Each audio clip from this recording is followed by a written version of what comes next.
जंतर मंतरवरच्या आंदोलनानंतर जैनजींच्या ताकदीचा प्रत्यय संपूर्ण देशाला आलाय। त्यानंतर आता 22 ऑगस्टला काँग्रेस नेते आणि लोकसभेतील विरोधी पक्षनेते राहुल गांधी पुण्यातल्या तरुणांशी संवाद साधतील। AISSMS महाविद्यालयाच्या मैदानावर होणाऱ्या छात्रों की गुंज या कार्यक्रमाला अखेर पोलिसांनी परवानगी दिली आहे। पोलिसांनी परवानगी दिली नसली तरी कार्यक्रम घेणारच अशी भूमिका स्थानिक काँग्रेस नेत्यांनी घेतलेली होती। यावेळी तरुणींना राहुल गांधींना थेट प्रश्न विचारण्याची संधी मिळणार आहे।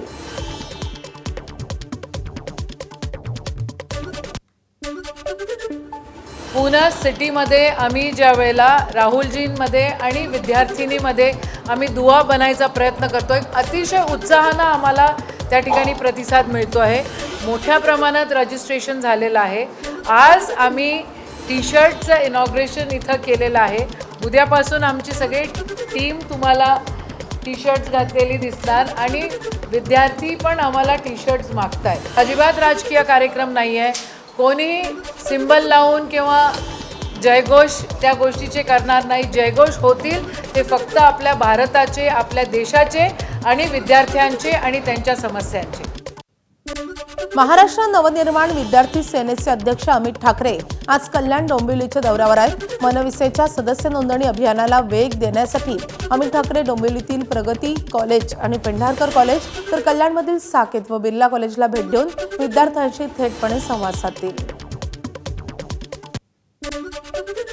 मुंबईकरांना रोजच्या प्रवासात कमी दरात साथ देणारी बेस्ट बस सेवा आर्थिक संकटात सापडली आहे। या आर्थिक संकटातून बेस्टला बाहेर काढण्यासाठी प्रशासन प्रयत्न करत आहे आणि यासाठीच मुंबईतल्या 22 बस आगारांचा पब्लिक प्रायव्हेट पार्टनरशिपच्या माध्यमातून विकास करण्याचा प्रस्ताव मुंबई महापालिकेत मांडण्यात आलेला आहे आणि हा मंजूरही झालाय। या प्रस्तावानुसार बेस्टच्या मोक्याच्या जागांवर विविध व्यावसायिक आणि सार्वजनिक सुविधा उभारल्या जातील।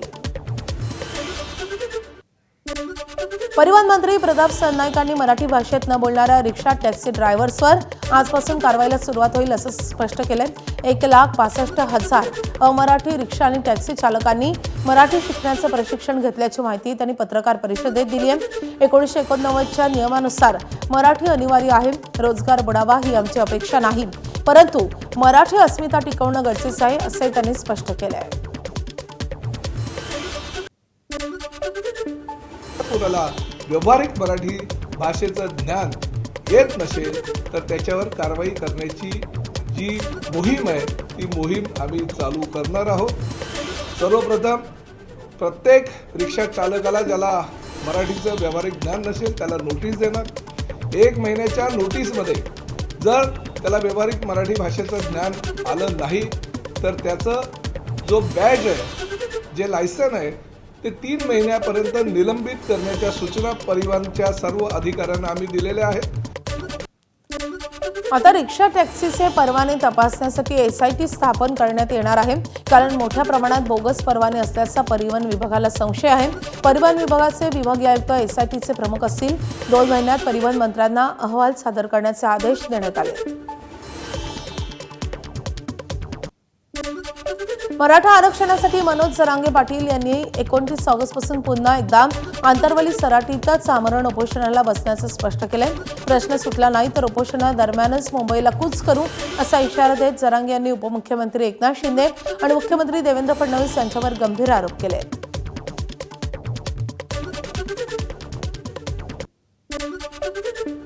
10-20 दिवस आंतरवालीत आमरण उपोषण करायचे।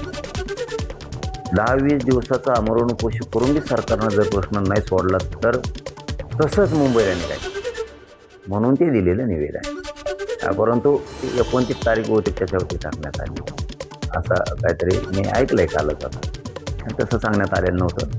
बांधवांना सांगितलं होतं की 29 ऑगस्टला आंतरवालीतच उपोषण होणार। एकनाथ शिंदे साहेबाला एवढा मोठा पक्ष चालवायचा, राज्य चालवायचं तर कंट्रोल असला पाहिजे आपल्या मंत्र्यांवरती। आमदार शिरसाट जाणून बुजून मराठ्यांचे प्रमाणपत्र रद्द करतोय आणि शिंदे साहेब संपायला लागलेत, मराठी त्यांच्या पक्षापासून तुटायला लागलेत तरीही तो प्रमाणपत्र येत नाही। इतका आडमुठ आहे त्याचं आडमुठं धोरण शिंदे साहेबाच्या नरड्याला लागणार आणि ती आम्ही लावणार। तो आडमुठा वागतो ना, तो शिंदेला मोजित नाही ना, तो कोणालाच मोजित नाही ना, त्याचा अर्थ असा आहे। अन्न आणि औषध प्रशासन म्हणजे FDAच्या कारवाईनंतर बंद करण्यात आलेलं मुंबई महापालिका मुख्यालयातील कॅन्टीन पुन्हा सुरू होणार आहे। मुंबई महापालिका मुख्यालयातील हे कॅन्टीन कमल केटरर्स प्रायव्हेट लिमिटेडकडून चालवलं येत होतं. एफडीएनं 22 जुलैला टाकलेल्या धाडीत स्वच्छता आणि अन्न सुरक्षेच्या नियमांच्या उल्लंघनाप्रकरणी कॅन्टीनचं फूड बिझनेस रजिस्ट्रेशन सर्टिफिकेट निलंबित झालेलं होतं आणि त्यानंतर झालेल्या तपासणीत 22 पैकी 19 त्रुटी दूर करण्यात आल्याचं आढळून आलंय. त्यामुळे मुंबई महापालिका मुख्यालयातल्या कॅन्टीनला व्यवसाय पुन्हा सुरू करण्यास मुभा देण्यात आली आहे. सिंहस्थ कुंभमेळ्याच्या पार्श्वभूमीवर नाशिकच्या त्र्यंबकेश्वरमधील उपजिल्हा रुग्णालय गावातून तब्बल 5 किलोमीटर अंतरावरील अंजनेरी इथे स्थलांतरित करण्यात आले. मात्र या स्थलांतरामुळे स्थानिक नागरिकांसह ग्रामीण भागातून उपचारासाठी येणाऱ्या रुग्णांची मोठी गैरसोय होत असल्याचा आरोप होतोय. गावापासून रुग्णालय दूर असल्यानं तातडीच्या वैद्यकीय उपचारांसाठी रुग्णांना अडचणींचा सामना करावा लागतोय आणि त्यामुळे नागरिक आणि रुग्णांच्या नातेवाईकांमध्ये प्रशासनाविरोधात संतापाचं वातावरण पाहायला मिळतंय.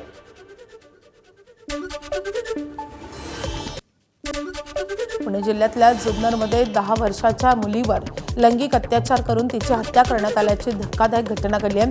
जुन्नरच्या तांदूळवाडीमध्ये ही घटना घडली आहे. या प्रकरणी आरोपीला बेड्या ठोकण्यात आल्या. या विकृत कृत्यामुळे संपूर्ण जुन्नर तालुक्यात संतापाची लाट उसळली आहे. नराधमानं मुलीला उसाच्या शेतात नेऊन तिच्यावर लैंगिक अत्याचार केले आणि त्यानंतर तिचा गळा दाबून हत्या केल्याचा संशय व्यक्त होतोय. मुलगी बेपत्ता झाल्यानंतर कुटुंबियांनी पोलिसांकडे बेपत्ता असल्याची तक्रार नोंदवली आणि त्यानंतर तपासादरम्यान ही गंभीर घटना समोर आली आहे.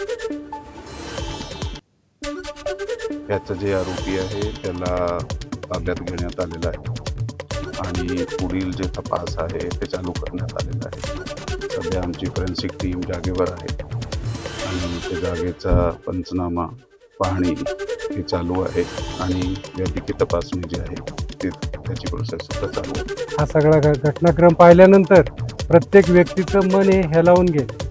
अगदी आपल्या घरातली एखादी चिमुरडी जावी अशा प्रकारची सगळ्यांची एक मानसिकता तयार झाली होती आणि त्याच्यातून एक अतिशय दुर्दैवी घटना आहे आणि जे कोणी ही घटना केली असेल त्या नराधमाला फाशीची शिक्षा व्हावी ही आमच्या पिंपळवंडीकरांची आवर्जून मागणी आहे. पुणे जिल्ह्यातील जुन्नर तालुक्यातल्या पिंपळवंडी येथे 10 वर्षाच्या चिमुकलीवर अत्याचार करून तिची निर्घृणपणे हत्या करण्यात आल्याची घटना अत्यंत दुर्दैवी आणि धक्कादायक आहे. या संदर्भात उपमुख्यमंत्री सुनेत्रा पवार यांनी पुणे जिल्ह्याचे पोलीस अधीक्षक संदीप सिंह गिल यांच्याशी दूरध्वनीवरून संवाद साधून तपासाचा आढावा घेतलाय. या प्रकरणाची अत्यंत पारदर्शक आणि सखोल चौकशी करून नराधम आरोपीवर कठोर कारवाई करण्याचे स्पष्ट निर्देश पोलीस प्रशासनाला देण्यात आलेत. आरोपीला लवकरात लवकर कठोर शिक्षा व्हावी यासाठी हा खटला जलदगती न्यायालयामध्ये चालवला जावा अशी विशेष विनंती मुख्यमंत्र्यांकडे करणार असल्याचं सुनेत्रा पवारांनी स्पष्ट केलंय. तर पुणे जिल्ह्यातल्या जुन्नर तालुक्यातल्या अत्याचाराच्या या घटनेवर शिवसेनेच्या नेत्या आणि विधान परिषदेच्या सदस्यांनी डॉक्टर नीलम गोरे यांनी तीव्र प्रतिक्रिया दिली आहे. या प्रकरणातील आरोपीला कठोरातील कठोर शिक्षा देण्यात यावी अशी मागणी त्यांनी केली आहे. तसेच अशा घटना रोखण्यासाठी गाव पातळीवर बालसुरक्षा यंत्रणा अधिक मजबूत करण्याची गरज असल्याचे त्यांनी म्हटलंय. युवकांमध्ये लैंगिक संवेदनशीलता वाढवण्यासाठी व्यापक जनजागृती मोहीम राबवण्याची आवश्यकता असल्याचंही डॉक्टर नीलम गोरे यांनी म्हटलंय. या घटनाच्या संदर्भामध्ये पोलीस अधीक्षक श्री संदीप गिल आणि इतरांच्याकडून मी माहिती घेतली. त्यामध्ये आरोपीला अटक झालेली आहे आणि हा परिचित होता आरोपी, परंतु दुर्दैवाने त्या मुलीला घेऊन तिची दिशाभूल करून त्यांनी नंतर तिला अत्याचाराचा बळी केलेला आहे. मी श्री संदीप गिल यांच्याशी बोललेले आहे आणि सगळे साक्षी पुरावे पोस्टमॉर्टममधले पुरावे समोर आल्यावर निश्चितपणे याच्या शिक्षा होईल. परंतु मूळ मुद्दा असा आहे की आमच्या शासनाच्या ज्या यंत्रणा गाव पातळीपर्यंत सक्रिय असल्या पाहिजेत. नवी मुंबईमधल्या दुर्भेट डम्पिंग ग्राउंडच्या मुद्द्यावरून पेटलेल्या संघर्षात शिवसेनेच्या 5 नगरसेवकांनी थेट राजीनामा दिलाय. 15 दिवसात डम्पिंग ग्राउंड हटवलं नाही तर कचऱ्याची एकही गाडी खाली होऊ देणार नाही असा सणसणीत इशारा नगरसेवक सुरेश कुलकर्णी यांनी सत्ताधारी भाजपला दिलाय. 250-300 गाड्या कचरा येतो त्या ठिकाणी वर्गीकरण सेग्रिगेशन हा बिलकुल होत नाही. प्रोसेसिंग काही होत नाही. आता नाही, गेल्या 10-12-13 वर्षापासून सेग्रिगेशन होत नाही. जर सेग्रिगेशन झालं असतं की 100% 8 डोंगर उभं राहिले नसते. सेग्रिगेशन होत नाही. 100% कचरा इथे 250 गाड्या इथं आणून टाकतात, तिथून उचलून फक्त लँडफिल साईडला गाडी जातात. भर पावसाळ्यात अंबरनाथ पश्चिमेत तीव्र पाणी टंचाई निर्माण झाली असून संतप्त भाजप नगरसेवकांनी महाराष्ट्र जीवन प्राधिकरण कार्यालयावर धडक दिली आहे. बदलापूरला पाणी मिळतं, मग अंबरनाथला का नाही असा सवाल विचारत प्रश्न सुटला नाही तर पाण्याच्या टाकीवर चढून आंदोलन करू असा इशारा नगरसेवक किरण राठोड यांनी दिला आहे. बदलापूरला जी टाकी आहे तिथूनच बॅरेजवरून ती मुबलक वाहते, त्याची MLT प्रमाण वाढलंय आणि अंबरनाथ शहराला जी टाकीचा पाणी पुरवठा आहे त्याच्यात पाण्याची लेवलच नाही. म्हणजे विचार करा, एकाच ठिकाणून अंबरनाथ आणि बदलापूर शहराला पाणी पुरवठा होत आहे आणि अंबरनाथची टाकी भरली जात नाही आणि बदलापूरची टाकी भरली जाते. मग हे फेलर कोणाचं आहे? राजकीय लोकांचा फेलर आहे, आमदारांचा फेलर आहे की कोणाचा? आम्ही भव्य दिवे जे महाराष्ट्रालाही दिसत नसेल अशा प्रकारचं आम्ही आंदोलन करणार आहे. त्या टाकीवर आम्ही सगळे नगरसेवक, जेवढे 6-7 वार्डाचे नगरसेवक या पाणी समस्याला वंचित आहोत. आम्ही तिथं रात्रंदिवस तिथं तळ ठोकून बसणार. ठाण्यात शिधावाटप विभाग आणि कळवा पोलिसांनी संयुक्त कारवाई करत चोरीच्या बेकायदेशीर पेट्रोलची वाहतूक उघडकीस आणली आहे. 11,000 लिटर पेट्रोलसह सुमारे 20 लाख रुपयांचा टँकर सोबत मुद्देमाल जप्त करण्यात आला असून टँकर चालक आणि मालकाविरोधात कळवा पोलीस ठाण्यात गुन्हा दाखल झाला आहे. बीडच्या परळीमध्ये महिला सुरक्षिततेचा गंभीर प्रश्न समोर आलाय. पोलीस भरतीचा सराव आटोपून घरी जाणाऱ्या 2 महिलांचा परळी अंबाजोगाई राष्ट्रीय महामार्गावर 2 अज्ञात तरुणांनी विनयभंग केलाय. या प्रकारानंतर महिलांनी पतीला बोलावले असता आरोपींनी त्याच्याशी झटापट केली आणि पळ काढलाय. महिलेच्या तक्रारीवरून परळी शहर पोलीस ठाण्यात 2 अज्ञातांविरोधात गुन्हा दाखल करण्यात आला असून पोलिसांकडून सध्या आरोपींचा शोध सुरू आहे. विलेपार्लेच्या साठे कॉलेजबाहेर अखिल भारतीय विद्यार्थी परिषद आणि महाराष्ट्र नवनिर्माण विद्यार्थी सेनेच्या कार्यकर्त्यांमध्ये झालेल्या हाणामारीमुळे मोठी खळबळ निर्माण झाली आहे. साठे कॉलेजबाहेर सदस्य नोंदणी करण्यासाठीच्या जागेवरून आणि बळजबरीनं विद्यार्थ्यांची सदस्य नोंदणी करत असल्यामुळे गोंधळ उडाल्याचा आरोप मनविसेकडून करण्यात आला आहे. विलेपार्ले पोलिसांकडून या संदर्भात अधिकचा तपास सुरू आहे. 2 विद्यार्थिनींमध्ये झालेल्या गैरसमजामुळे हा वाद निर्माण झाला होता, पण हा विषय आता पूर्णपणे संपला असून या घटनेचा संघटनात्मक किंवा वैयक्तिक वाद म्हणून कोणताही अर्थ काढू नये असं अभाविपकडून स्पष्ट करण्यात आलं. कॉलेजला जात असताना त्या लोकांनी मला पकडली मागून आणि माझ्याकडनं फॉर्म भरायसाठी सांगितलं मला. तर मी फॉर्म भरायला गेलो तर मला त्यांनी 5 रुपये माझ्याकडनं घेतले, पैसे घेतले माझ्याकडनं आणि बोलले की तुम्ही फॉर्म भरा. आम्ही बोललो आम्हाला नाही भरायचं. ते लोक बोलले की काय नाही, चांगला फॉर्म आहे, तुम्ही भरा, तुमच्यासाठीच आहे. म्हणून आम्ही तो फॉर्म भरला. विद्यार्थी परिषद आणि मनविसे यांच्यामध्ये कोणताही संघर्ष नाहीये.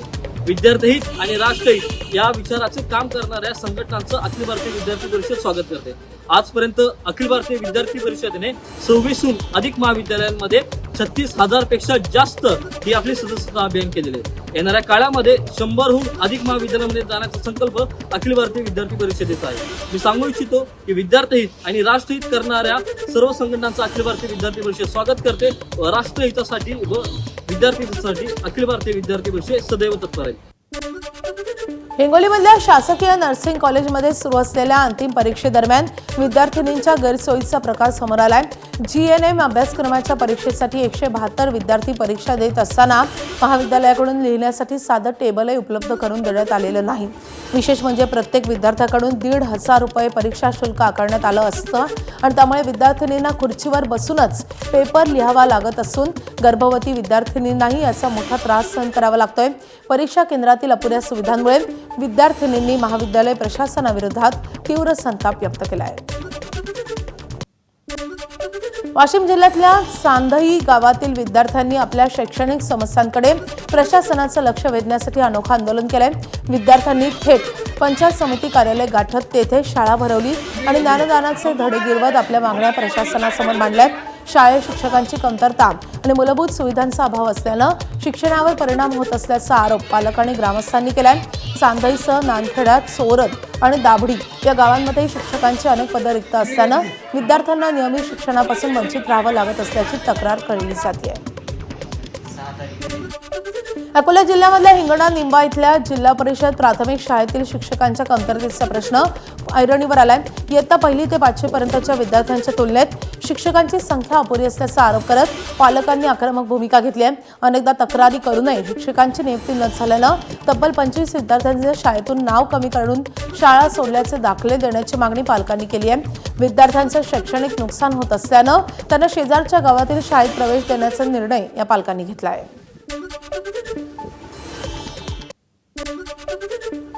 मतदार यादीमध्ये नाव समाविष्ट करण्यासाठी 2,000ची लाच मागणाऱ्या BLO शिक्षक रामेश्वर काळेला लाचलुचपत प्रतिबंधक विभागानं रंगेहात पकडले. 2,000 रुपयांची लाच स्वीकारताना परभणीतल्या स्टेशन रोड परिसरात सापळा रचून एसीबीनं ही कारवाई केली असून नवा मोंढा पोलीस ठाण्यात या प्रकरणी गुन्हा दाखल झाला आहे. गडचिरोलीमध्ये आश्रमशाळेतील विद्यार्थ्यांच्या मृत्यूची घटना ताजी असतानाच धाराशिवच्या होर्टी गावातील दिव्यांग अस्थिव्यंग निवासी शाळेचं विदारक वास्तव समोर येत आहे. विद्यार्थ्यांच्या वर्गखोल्यांमध्ये सिमेंटची पोटी आणि रद्दी ठेवल्यामुळे अडचण निर्माण होतीये, तर विद्यार्थ्यांचं अन्नधान्य चक्क म्हशीच्या गोठ्यात ठेवण्यात आल्याचंही समोर आलंय. दरम्यान विद्यार्थ्यांना वेळेवर जेवण मिळत नसल्याचा आरोपही आहे. सोशल मीडियावर व्हायरल झालेल्या व्हिडिओनंतर ABP माझाच्या टीमनं प्रत्यक्ष शाळेत जाऊन पाहणी केली आहे.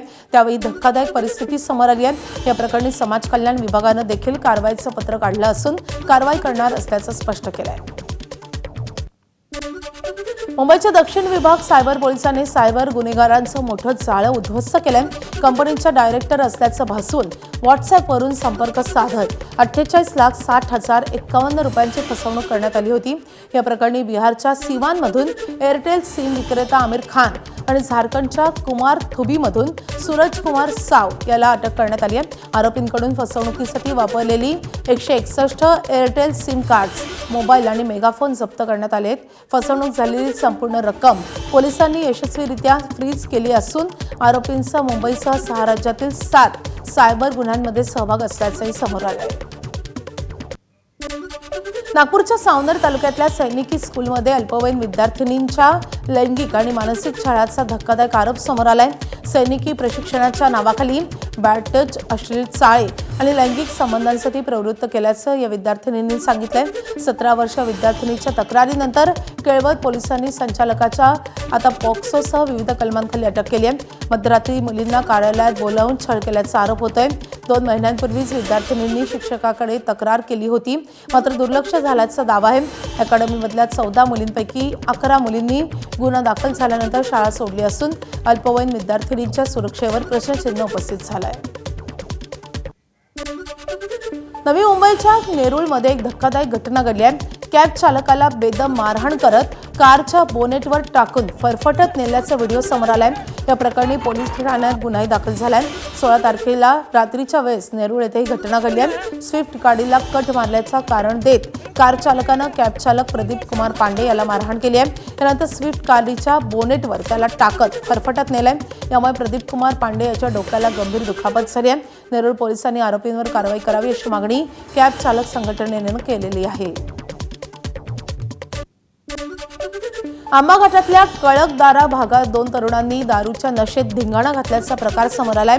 ही घटना काल सायंकाळी 6:45च्या सुमारास घडली आहे. गाड्या अडवणं, रस्त्यावर लोळणं, वाहनांवर दगड भिरकावणं तसंच पर्यटकांना शिवीगाळ करणं असे प्रकार करत या तरुणांनी घाटात धुमाकूळ घातलाय. या घटनेचा व्हिडिओ येथील एका प्रवाशानं मोबाईलमध्ये कैद केलाय, जो सध्या सोशल मीडियावर जोरात व्हायरल होतोय. या घटनेमुळे घाटातील प्रवाशांच्या सुरक्षेचा प्रश्न ऐरणीवर आलाय. संबंधितांवर तातडीनं कारवाई करण्याची मागणी होती आहे. पुण्याच्या तळेगाव दाभाडे येथील मायमर हॉस्पिटलमध्ये प्रसूतीसाठी दाखल झालेल्या 37 वर्षीय महिलेचा आणि तिच्या नवजात बाळाचा उपचारादरम्यान मृत्यू झालाय.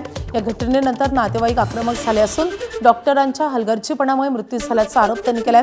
हॉस्पिटल विरोधात गुन्हा दाखल होत नाही तोपर्यंत मृतदेह ताब्यात घेणार नसल्याची भूमिका नातेवाईकांनी घेतली आहे. मात्र मावळचे आमदार सुनील शेळके यांनी नातेवाईकांची भेट घेत SIT चौकशीचं आश्वासन दिलंय आणि त्यानंतर नातेवाईकांनी मृतदेह ताब्यात घेतलाय.